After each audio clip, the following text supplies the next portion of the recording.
Even confirmed that the killer worked alone. Each victim was a physically fit male with minimal or no defensive wounds. The attention the killer paid to smashing his victims' hands suggested a thief, that the victims had taken something from the killer. But so far, at least between the first two victims, there was absolutely no connection that law enforcement could find. This was the type of crime Lucy had the most experience with. Violent. What that said about her, she didn't know, other than she was good at getting into the heads of both killers and victims. Ash said, "It's not pretty." "I read your other reports," she said. "Does the victim present the same way?"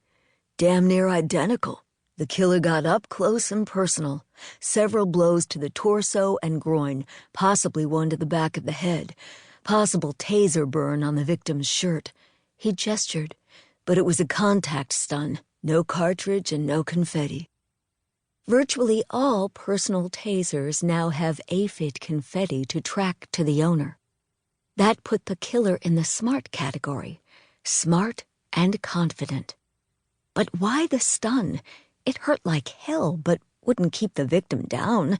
Was it before or after the initial blow? Had the victim tried to get up, fought for the weapons so the killer used the jolt to stun him long enough to retrieve another weapon? Except there was little sign of a struggle.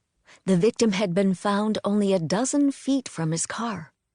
Ash said, "For some reason, the victim pulled over into this parking lot. He got out of his car, left his phone and keys. Then he was attacked. Though no way we can confirm this without an autopsy, he was likely attacked from behind because there don't appear to be any defensive wounds on his arms. Then whack, whack, whack.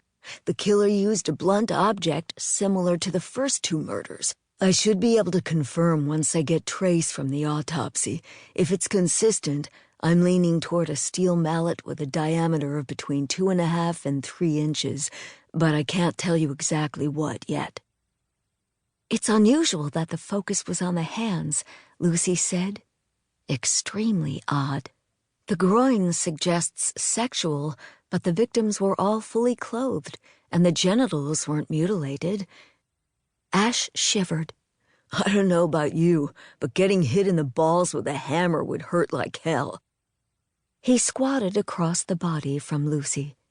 "You know, getting hit in the balls would bring most guys to their knees. Maybe that was the first hit. There just doesn't seem to be any reason. Nothing taken, no message, no purpose." "You sound like a cop now," Lucy said, "and there's always a purpose. We just don't know why yet." She swatted flies from the body and looked closely at the mouth, unable to avoid seeing the brain matter and blood from the close-range gunshot in the face. In the previous murders, duct tape residue had been found on and around the victim's mouth, but no tape was found at either scene. The killer had taken it with him, likely to avoid it being traced back to him. Tape is a terrific medium to obtain prints, trace evidence, or DNA. Here she could make out the rawness on the skin from the tape being pulled off. If they could find the tape, was it a souvenir? Did the killer dispose of it between the crime scene and his home? Destroy it? Why duct tape the mouth at all? The kills had been quick, not as efficient as they could have been, but was that part of the thrill? To beat a man down, then shoot him? The killer was smart, ruthless, purposeful. Because even though these victims appeared random, there was a purpose. Killers almost always had a reason. Once Lucy figured out how the victims connected, the motive would be clear. She was certain of it. And if the killer was truly a serial murderer, there would be a connection. While the victims might seem random, there would be a commonality that made sense to the killer. She couldn't shake the feeling that this was retribution, which meant the killer may be done when he finished with his list. Who was on it? People who had done him wrong? Hurt him emotionally or physically?